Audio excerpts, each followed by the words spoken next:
How y'all doing? Happy Monday. Welcome to another strategy teaching. If you don't know who I am Dr. Brianna Whiteside. I am a strategy consultant, kingdom builder, and lover of Jesus. And I want to welcome you. Look at this little devil. I want to welcome you to a biblical strategy teaching today, y'all. We're only gonna be on here for a short time, maybe 30 minutes.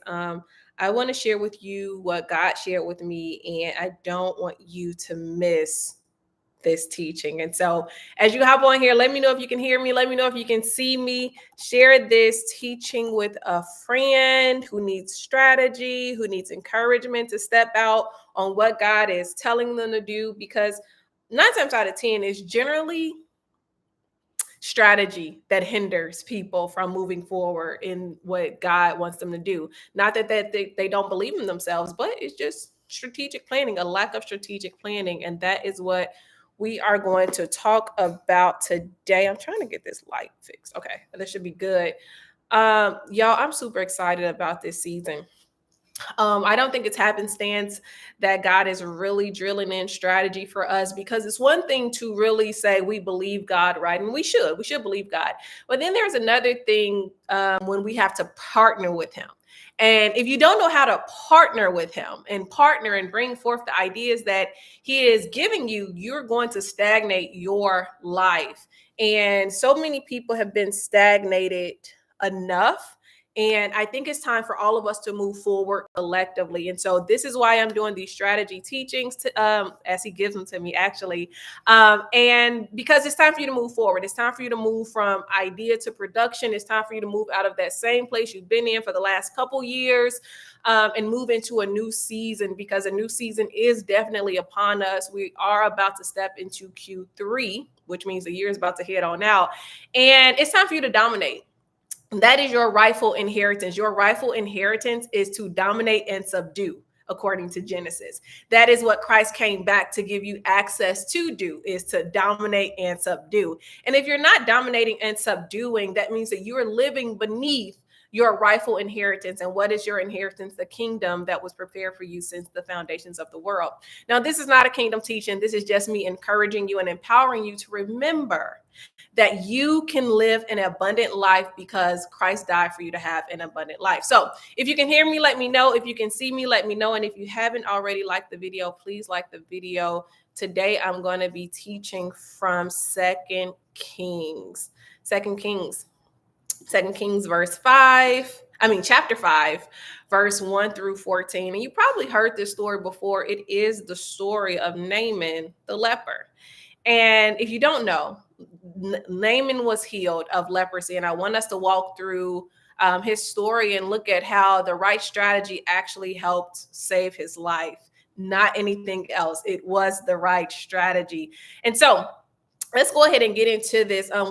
We stand on Bible on my channel. And so if you have your Bible, I want you to go ahead and turn to 2 Kings verse 5. If you don't, listen along. I'm not going to read it. I'm actually going to walk through the verses and teach through the verses. So we're going to slow walk through the text because I want to make sure you don't miss anything. So here's a little context for 2 Kings verse 5. So we meet Naaman, and Naaman is a commander in the army, right? And hey, Janae, thank you so much. Naaman is a commander in the army, and the Bible tells us that he was a great man in the eyes of the king and was highly regarded socially because God used him to bring forth a major victory. And so while Naaman had all the social accolades and all the clout, the Bible is clear to tell us that that didn't mean anything because he was also a leper. And in the Old Testament, two things identified lepers. It was one, skin that was swelling, that produced scabbing or a bright spot. And if the hair in the bright spot was turned white and it appeared to be deeper than the skin or broke out in a boil, that identified lepers. So essentially, leprosy was considered a skin condition. And individuals with this condition were ultimately shunned from the community because they were considered unclean. So they often lived in leper colonies and had to alert others of their condition by yelling, unclean, unclean. Like, could you imagine letting someone know that you're unclean by yelling, and when they're coming close to you, you're yelling, "Don't come near me, I'm unclean, I'm unclean." Like that was the existence of the lepers in biblical days. And so therefore, if possible, they don't want to deal with the social shunning. They don't want to be considered the other. They generally hid their condition, like Naaman. Naaman was hiding his leprosy under his armor to kind of avoid being ostracized or deemed subhuman. In verse 2 of 2 Kings chapter 5, we learn that Naaman's wife had an Israeli servant who suggested that Naaman go see Elijah the prophet to be cleared of leprosy. Naaman, seemingly believing this young girl and likely in an act of desperation, goes to see the king and asks to go to Israel. The king, who is his master, he agrees to let Naaman go to Israel to see the prophet and sends a letter to the king of Israel, which reads, "With this letter, I am sending my servant Naaman to you so that you may cure him of his leprosy." Now, here is a mistake, right? The servant suggests that Naaman go to Elijah, but the king sends Naaman to the king. Mistake number one. The king believes that the Israeli king has the power to cure Naaman of leprosy rather than Elijah. That's a mistake, right? So your warning here is to not overlook the person who God is telling you to go talk to, because you may see them as unfit to give you the answers that you are looking for. The servant was inspired by the Lord to tell Naaman, go to see Elijah. The king, Naaman tells to see the king. As a result, we're going to look at what happens in verse 7. As a result of Naaman going to the king, verse 7 tells us that the Israeli king's response was, as soon as the king of Israel read the letter, he tore his robes and said, "Am I God? Can I kill and bring back to life? Why does this fellow send someone to me to be cured of his leprosy? See how he is trying to pick a quarrel with me." So just by Naaman going to the Israeli king instead of Elijah, he is about to start an altercation between King Aram, who is his king, and the Israeli king. And if you don't know what a quarrel is like a disagreement or a dispute, which is generally ends in some type of war. So just by Naaman going to the wrong person who was not suggested by the servant, he is about to incite a war. So the Israeli king ultimately feels that, Naaman's king is playing in his face, for lack of better words, since he knows that he doesn't have the power to heal Naaman, but he sends him to him anyway. In verse 8, we learn that Elijah has heard about this situation and what was going on. And Elijah steps in wisdom. He steps in and he tells the king, the Israeli king, to direct Naaman to him. In verse 9, the Bible says, so Naaman went with his horses and chariots and stopped at the door of Elijah's house. So ultimately, Naaman did what he was supposed to do in the first place. The servant girl suggested Elijah because he knew how to heal Naaman's leprosy. But what if Elijah hadn't stepped in? Something much worse could have happened because Naaman didn't do what God inspired the servant girl to share. So your takeaway, if you're listening, if you're taking notes, your disobedience can have detrimental impacts on everyone.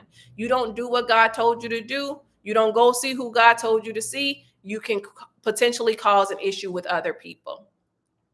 In verse 10, the Bible gives us Elijah's suggested cleansing strategy. It says, Elijah sent a messenger to him saying, "Go, wash yourself 7 times in the Jordan, and your flesh will be restored, and you will be cleansed." Keep in mind that Elijah did not heal Naaman. He suggested a simple yet divine strategy that he heard from heaven to cure Naaman's condition. In fact, Elijah didn't even come out to speak to Naaman, but instead sent a messenger. So I'm going to say that again. Elijah did not directly heal Naaman. He heard a strategy from heaven. He communicated that strategy, and it was the obeying of the strategy that will ultimately secure Naaman's healing. In verse 11 and 12, I'm going to read it. It says, but Naaman went away angry and said, I thought he would have surely come out to me and stand and call on the name of his Lord, his God. wave his hand over the spot and cure me of my leprosy. Are not Abana and Pharpar, the rivers of Damascus, better than all the rivers of Israel? Couldn't I wash in them and be cleansed? So he turned and went off in rage. So here we see Naaman discrediting and rejecting the strategy of Elijah because he deems it too simple and insignificant. And here are your warnings. You need to pay attention to this and take notes. How do we know that Naaman sees this strategy as insignificant? Well, ultimately, he says it. He says, I thought he would have surely come out to me and stand and call on the name of the Lord his God. So Naaman wants a demonstrative act. He wants a demonstration because he believes that showmanship has more power than clear steps. I'm going to say it again. Naaman believes that showmanship has more power than clear next steps. Number two, Naaman expects him to wave his hand over the spot and clear him of leprosy or cure him of leprosy. So without saying it, Naaman wants a magic trick. That's what he wants, right? He says, I thought he would have come out, waved his hand over the spot and cured me of leprosy. He wants a magic trick. He wants Elijah to perform because that's likely what he's used to seeing the hyper spiritual people of the time do. But that would not have brought the results he wanted. So resist that conditioning, y'all, of wanting a magic trick that we've been socialized to look for when Elijah was giving clear strategy on this is what you need to do. You don't need a magic trick. You don't need me to come out here and wave my hand and do the demonstrative act. You need next steps.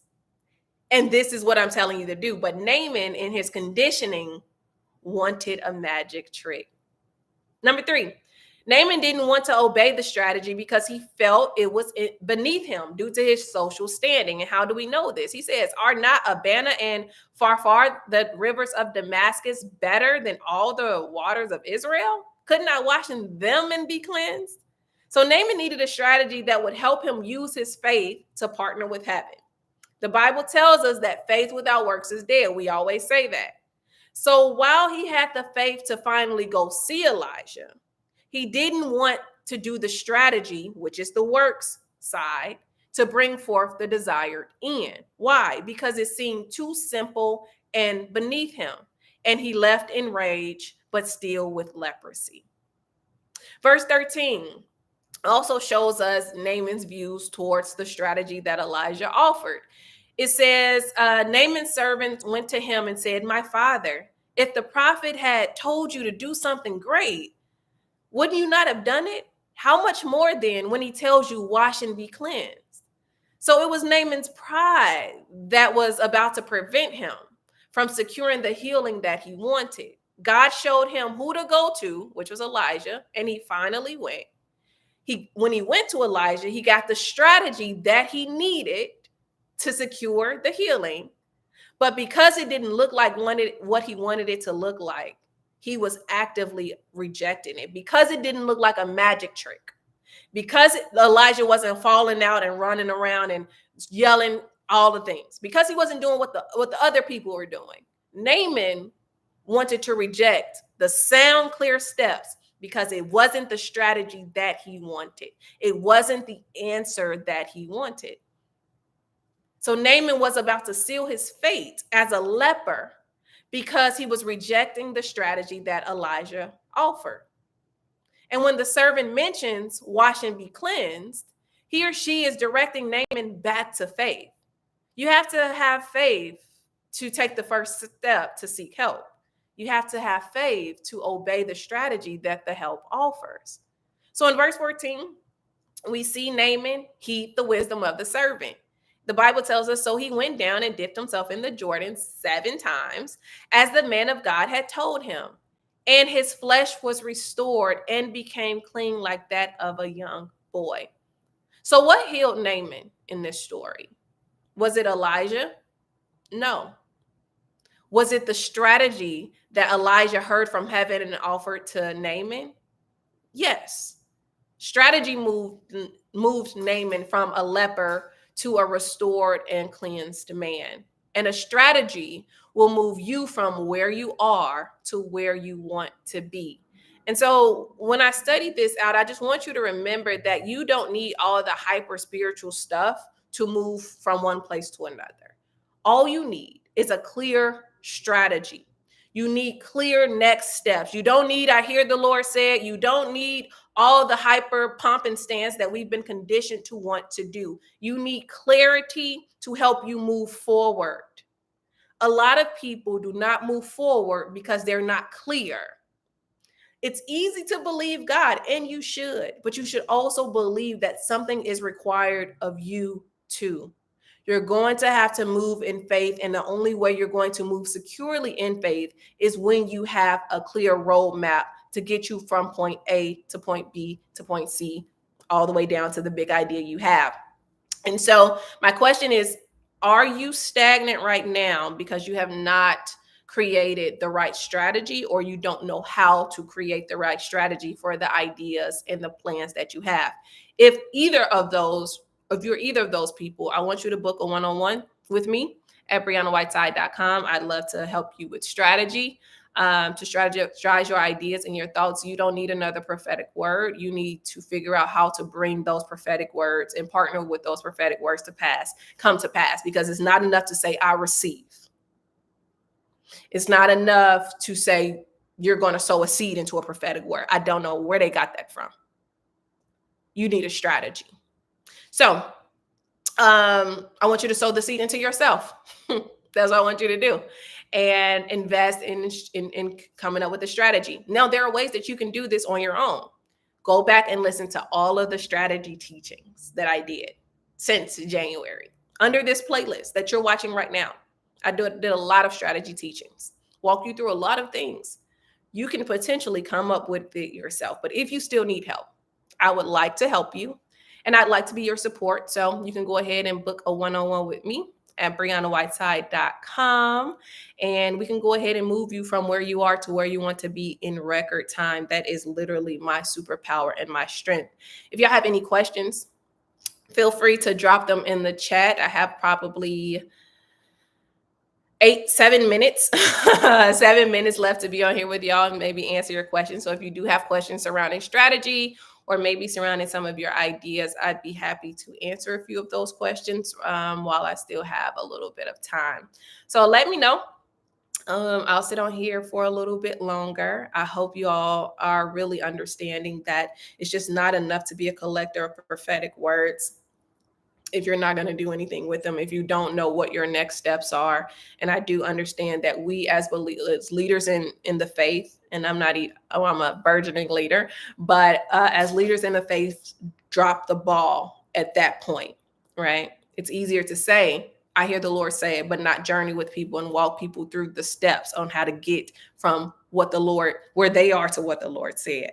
And so I see myself as a middle ground person, a person who is able to help people see the way clearly. And I would like for you to partner with me, and I would like to partner with you to help you do that. And so again, if you have any questions, feel free to drop your questions in, suggestions, comments. Today, I taught from 2 Kings 5, the story of Naaman. And it was Naaman. It was the strategy that Elijah suggested that healed Naaman and got him the results he wanted. Nothing else. It was strategy from heaven. And so heaven does have want a ROI from you, and that's return on investment. And God believes that you are capable of bringing forth his plans and purposes. You just have to have the right strategy. This was divine timing. The sermon at my church last week was on Naaman, and that was my first time really studying out these scriptures. Thank you. Oh, you're welcome. That's really cool. That is really cool. Yeah, it is very fascinating that the Bible will show you what you want to see. Every time the Bible will read you, the Bible will hold a mirror up to you, but it will also show you what you want to see, which is also how I began studying the kingdom. And so when we actually start realizing that there are some steps missing in the faith, right? There are some steps that we may not be talking about enough to help people move from one place to another. That's when you go and search the scriptures. And that is when God begins to reveal certain things unto you. And so I'm so glad that, this came right on time. This teaching came right on time. And y'all, listen, you don't have to stay stuck. You don't have to stay stuck unless you want to. How many times do people say, this going to be my year? And it don't end up being that year. It doesn't end up being your year. Like you can receive the prophetic words, but if you don't do anything, you're gonna have the same year that you had last year. And this is not me issuing like that hope for you. This is me saying it's up to you if you want to succeed. It's up to you if you want to, right? God has an intention. But when your will kicks in and your will says, I'm not gonna do this, then you stagnate. You stagnate your own life. And it's not a heaven and hell situation. It is a how well do you want to live on earth? This is a quality of life situation. And so if you decide that you want to live less than who you were created to be, you can do that. But the moment you decide, yeah, I ain't really feeling this, I feel like I should be walking and living in abundance, you can do that too. It's up to you. It's your life, YOLO, right? And so when you come into the realization that heaven is invested, but you have to be equally invested, and there has to be some buy-in from you, then you will begin to move forward. Y'all know I always quote that scripture in Genesis. It's the CEV version that says, when you decide to be free, you will break loose. Not that God's going to free you and wanted you to be free, is when you decide to be free. And I think it's Genesis 49, Genesis something. It's when you decide to be free, you will break loose. So that means that this is on you. This is a decision that you have to make. And when you decide to stick to these decisions, to succeed, to move forward, to do all the things, then you will have what you say. You know what I'm saying? And so we can't keep absolving ourselves from personal responsibility and personal buy-in. Trust me, I get it. It's ghetto. You don't want to do it, but it's your life. Do you want more, or do you want to stagnate? Do you want to cause your life to stutter? The issue that most people don't realize is that your life was not meant to stagnate. So if you find yourself in some stagnant area in life, you're going to be really, really frustrated.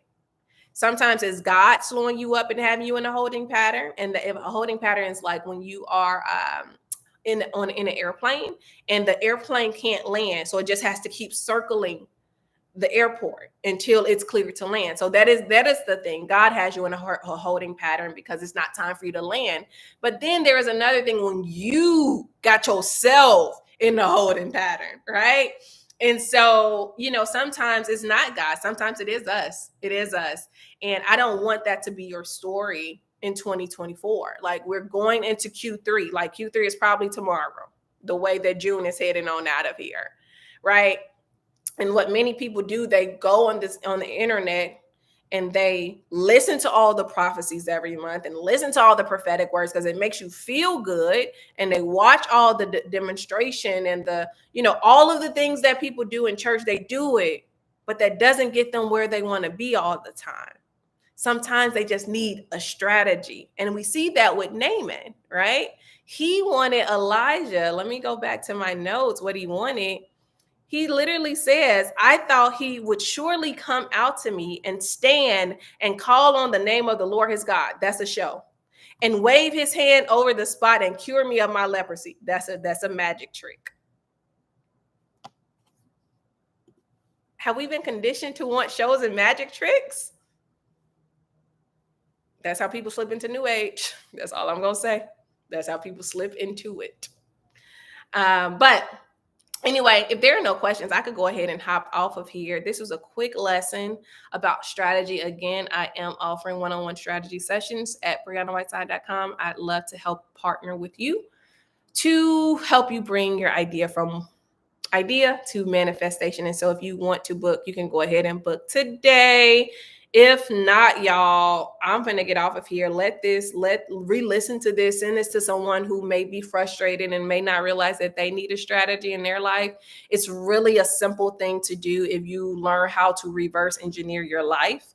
I think that is a gift that God gave me for my specific calling that I kind of overlooked until recently. And so, yeah, if you're good at reverse engineering, you're good at you will reach the goal every year. And that's how I reach all my goals every year. I'm fantastic at reverse engineering my life, charting my way backwards from the future. But yeah, anyway, I don't see anything in the chat. So I'm going to hop off of here. Happy Monday. If you're not subscribed to my mailing list, get on the mailing list. My mailing list hears from me every Monday. They get free things. They get first looks at stuff. I want to journey with you. You can get on for free on my mailing list for free at briannawhiteside.com. We release free blogs and materials every Wednesday and Friday. And it's a really great community. I want you to be a part of it. And so if you're not on the mailing list, hop on. If you haven't gotten on a strategy call, hop on. But I'll see y'all soon. Not sure how soon. It's just whenever God tells me to be obedient and come on here and do what he's told me to do. But I want y'all to listen to this teaching again. I want y'all to really sit with yourself and ask yourself the hard question of, are you expecting some type of demonstration, or do you just need a strategy? One is sure. One is showmanship. I'm going to leave you with that. Happy Monday, y'all. Talk to you soon. Bye.